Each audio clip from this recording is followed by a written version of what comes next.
पड़ती है। अब ये सुनना नहीं चाहते तो आपको बैठना पड़ेगा, जो घर है उनको आना पड़ेगा, तब जाके शायद हो सकता है गहलोत जी को हमारी आवाज चलेगी। जयपुर में है वो, यहाँ से 100 किलोमीटर का रास्ता है। मुझे लगता है कि आवाज में आपकी इतना दम नहीं कि उन तक आवाज चली जाए, तो आपको आवाज सुनाने के लिए अपने दम को मजबूत करना पड़ेगा। मैं अकेला या हम कुछ लोग इस लड़ाई को नहीं जीत सकते। ये समाज की लड़ाई है। ओम प्रकाश अपने जाने के बाद मुझ में और हम सब में उम्मीद देखता था कि वो मुझे न्याय दिलाएंगे। हम उसको जीते जीते न्याय नहीं दिला पाए। अब हमारी जिम्मेदारी बनती है कि अब वो हमारे बीच नहीं, तो उन तीनों बहनों का भाई बनके, या आप जिस भी रिश्ते में बड़े हो, उनके चाचा ताऊ, छोटे हो तो उनको जिस भी रिश्ते में मानते हो, उस माँ का बेटा बनके हमें इस लड़ाई को मजबूत करना। लड़ाई ये नहीं ओम प्रकाश तो चला गया, क्या आप और मैं मिलकर ओम प्रकाश को ला सकते हैं? लेकिन कल किसी ओम प्रकाश के साथ ऐसा ना, उसके हौसले टूट जाए, इसलिए तो हमें लड़ना पड़ेगा ना। या आप और ओम प्रकाशों का बलिदान देने के लिए तैयार हो? बताओ। और इसे टेंट को और बड़ा कर दो यार, इसे वहां तक लगा दो जहां तक हमारे लोग बैठना चाहें। अगर हम टेंट का भी वो नहीं, टेंट भी नहीं लगवा पा रहे हैं क्या, इसको वहां तक लगवा दो। और ये रास्ता खुला रखना, किसी पेशेंट को परेशानी ना हो। लेकिन ये याद रखो कि इतिहास लड़ने वालों को याद रखता है, टकराने वालों को, घुटने टेकने वालों को याद नहीं रखता है। अगर आप इसको परमानेंट रोकना चाहते हो तो फिर डटो, मैदान में हिम्मत करके डटो। और अगर आप इसको इसलिए आए हैं कि मैंने बुलाया, आपके दिल में दर्द है, आप इस जाति में पैदा हुए, तो मैं कहता हूं कि फिर इस फॉर्मेलिटी की भी जरूरत नहीं। अरे चलो अपना काम करो, काम करो आप। अरे भाई साहब, एक मिनट रुक जाओ। अरे तो नहीं, बोलो मतलब ठीक है, ठीक है, ठीक हॉस्पिटल में कोई मरीज नहीं है। ठीक, आपने कह दिया। ठीक है, ठीक। आप डरिए।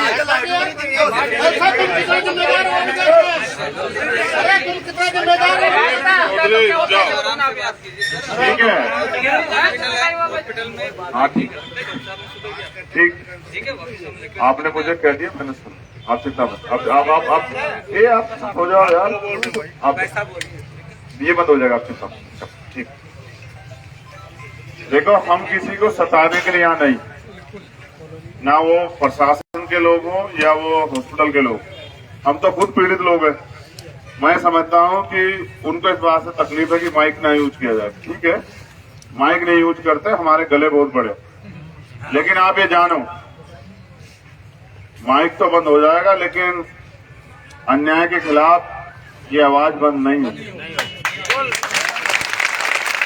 और यहाँ की सरकार तो अन्याय भी बंद नहीं कर सकती है। ये माइक क्या आवाज वो करेगा, हम तो इतनी आवाज रखते हैं कि बहुत दूर तक जाएगी। लेकिन याद रखो, माइक से तेज कर दो आवाज। माइक बंद नहीं करना, ये अन्याय बंद करना है। और फिर कह रहा, जय भीम, जय भीम, जय भीम। ये लोकतंत्र है। आप इधर उधर सब जगह घूमो, कोई नहीं कुछ आपको न्याय देगा। आप, मेरा आपसे वादा है, जैसे आप कल डटे थे, आप डट जाओ। और मैं गारंटी देता हूं कि डीएम भी आएगा और सीएम भी आएगा। वो नहीं सुन रहे हमारी, तो हम क्यों सुने उनकी? नहीं, मेरी फिर मैं कह रहा हूं ना, हम संवैधानिक परिस्थितियों को, समस्याओं को समझने वाले लोग हैं। ये हमारे, वो नालायक है तो हम भी नालायक हो जाए।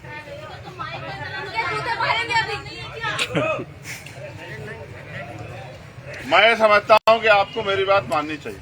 बिल्कुल। इतना सा आप मुझसे विश्वास करो कि आप मेरी बात को मान जाओ।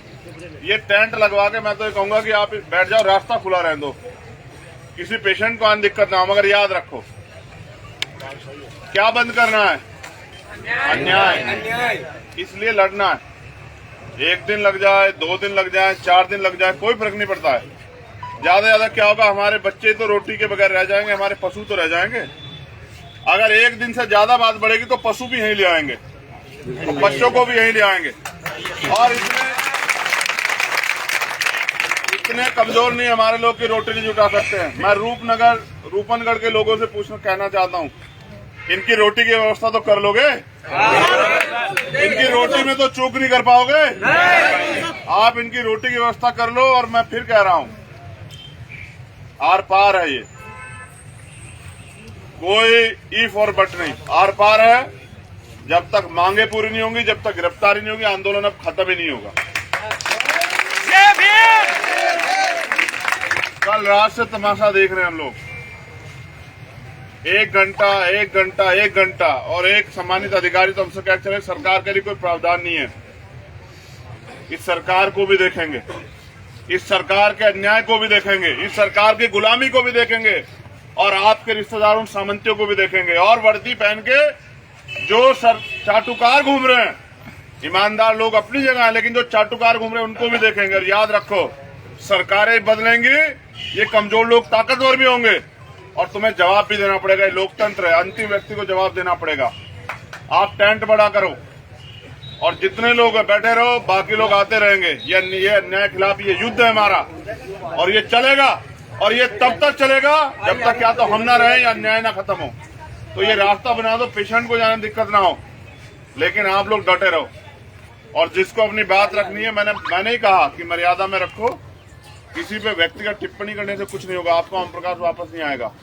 हाँ, आप डटे रहो तो अगला कोई ओम प्रकाश अन्याय का शिकार नहीं होगा, ये फैसला करने के लिए डटे रहो। और उस परिवार को, क्योंकि मेरा मानना है 10 दिन के बाद रिश्तेदार भी भूल जाएंगे, समाज के लोग भी वो चूक कर जाएंगे कि भाई कौन करेगा, लेकिन मैं अपनी बहनों से वादा कर रहा हूं, सरकार मदद नहीं करेगी तो समाज मदद करेगा।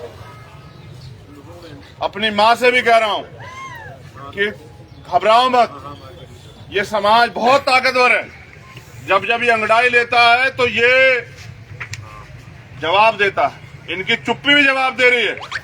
ये जो इतने लोग आके यहाँ इस समाज को अपमानित कर रहे हैं अपने वक्तव्य में कि महासभा में जाते ये करते हो, कि ये चुपचाप इसलिए सुन रहा है क्योंकि ये इंतजार कर रहा है। ये इनका सब्र देखो कि ये भरोसा करते ठगे जाते हैं। मैं इस समाज की हिम्मत की दाद देता हूं, मगर मैं फिर कह रहा हूं कि वो जो लोग अन्याय को समर्थन करें उनका समझौता ना करो, उनका साथ मत दो। और जो अन्याय के खिलाफ लड़ रहे हैं, महेंद्र जैसे लोग, मटरू जैसे लोग, और वो तमाम लोग जो कल से यहाँ मोर्चा लेके, या रूपनगढ़ के लोग, मैं उनका धन्यवाद देता हूँ। अपने सगे भाई के उसमें नहीं जाता आदमी, यहाँ समाज के लिए आप बैठे हो, मैं आपका धन्यवाद देता हूँ। ये गलत कह रहे हैं कि आप ताकतवर नहीं हो, मैं कह रहा हूँ जो घर पे सोया ना उसको भी शर्म आएगी। आप देखो, आप बैठे रहो, आपकी चीखें जाएंगी वहां तक, आपका दर्द जाएगा वहां तक, और जो आज सो रहा है घर में वो भी आएगा कल निकल के, और शाम तक वो माँ भी निकल के आएगी जो तुम्हारी चीखों को सुनेगी। चिंता मत करो, हम देखेंगे जालिम हुकूमत में कितना दम है, हम देखेंगे ये जो निकम्मा प्रशासन है सरकार, इनमें कितना दम है।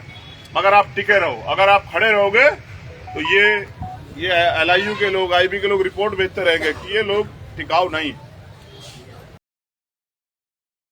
आपको टिकाऊ बनना पड़ेगा, हिम्मत दिखाओ, किसान के बेटे हो यार, मजदूर के बेटे हो, कहां धूप से घबरा रहे हो, बैठ जाओ।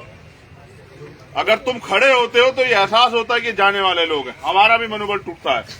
तो हिम्मत दिखाओ, बैठ जाओ। जिसको जहां जगह कोई, जिसको पेड़ पे जगह मिले पेड़ पे बैठ जाओ, जिसको जहां जगह मिले वहां बैठ जाओ, लेकिन टिके रहो। मेरे पास बहुत काम है, विश्वास करो। आज भी जो है, मैं आज भी मेरा आंदोलन प्रोग्राम है, दोनों बहुत समस्या है। मैं तो ये सोच रहा हूँ कैसे इस लड़ाई को भी लड़ूं और वो भी निपटाऊं, उस पर भी चर्चा कर रहा हूँ। लेकिन मुझे ये भी डर है कि इधर मैं उस आंदोलन की तरफ गया, दूसरी दिशा में आप लोग यहाँ से खड़ना चले जाओ, ये भी डर सता रहा है मुझे। नहीं जाएंगे सर। ऐसा ना हो कि मैं इधर की तरफ को कहूँ कि चलो मैं ये काम निपटा के आऊं, तो पता लगे कि आप लोग कहो कि भाई तो है नहीं, तो हम भी घर चले जाते हैं। ऐसे नहीं जीती जाती लड़ाई। तो मैं तो अभी आपके हौसले को देख रहा हूँ कि आप कितने समय तक बैठते हैं। आज ये मेरी नहीं है, आज ये इस परिवार की नहीं, आज समाज के सम्मान की, स्वाभिमान की लड़ाई। आप टिके रहोगे और मजबूत होगा आंदोलन, और अगर आप शांत हो जाओगे तो आंदोलन कमजोर पड़ जाएगा। ये जो मेरी माए बैठी, ना ये कोई बोल रही है, देखा आपने, ना ये उठ के खड़ी हो रही है। इनके हौसले को देखो, इन्होंने पैदा किया, आपने तो पाला, समाज के लोगों आपने तो पाला, इन्होंने पैदा किया 9 महीने पेट में रख गए, इन्होंने अपना खून रूपी दूध पिलाया, इन्होंने अपने हिस्से की रोटी उसको खिलाई। आज वो नहीं है। इनकी हिम्मत देखो कि ये यहाँ बैठी, आप लोग भी सीख लो। इसलिए कह रहा हूं, लड़ाई लंबी, एक दिन में न्याय नहीं होता है। अगर किसी को गलतफहमी एक दिन में, अभी तो बहरे मुख्यमंत्री तक आवाज नहीं गई, लेकिन मैं कह रहा हूं अगर आप टटे रहे उसके कान खुल जाएंगे और वो उल्टे पैर दौड़ के आएगा। आप अपनी ताकत तो बनाओ, जैसे आप उनकी सभाओं में जाते हो ऐसे अपनी ताकत बनने दो। यहाँ वो उल्टे पैर आएगा और इस माँ के गले लग के कहेगा कि बता क्या चाहिए, देखते जाओ, लेकिन हटो मत, डटे रहो। आपकी एकता, आपकी लड़ाई, आपकी ताकत है, आपस में मत बटो। कोई यहाँ से खड़ो किसी पर टीका टिप्पणी ना करे, बस कहे कि हम साथ हैं, आ जाइए।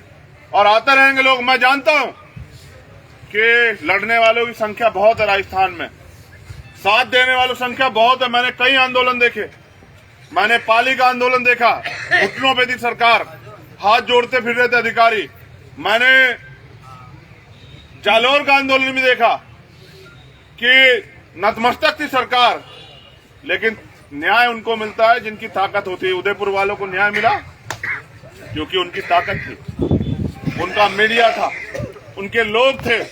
आपको भी न्याय मिलेगा, आप बस बैठे रहो, आपकी संख्या, आपकी ताकत है। अगर उठ के पैर पीछे रखोगे तो हम हारेंगे, और अगर डट के बैठोगे तो हम जीतेंगे। और समय की चिंता मत करो, हम तो वो लोग हैं जो फसल का भी 2 महीने इंतजार करते हैं।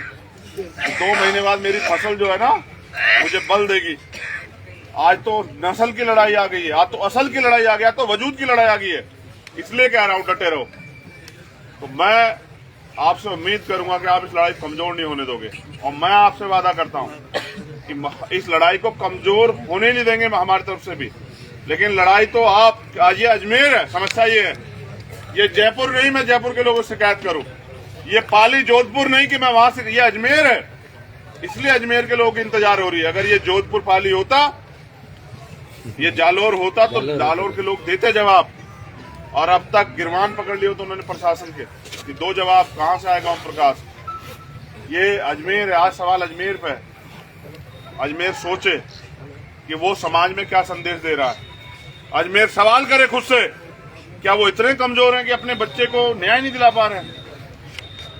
इसलिए आपसे निवेदन है कि डट के लड़िए, जमकर लड़िए, और तब तक लड़िए जब तक न्याय ना मिले। बहुत बहुत धन्यवाद। जय भीम, जय भारत। और आप जो लोग पहुंचे उन सबका धन्यवाद। फिर कह रहा हूं,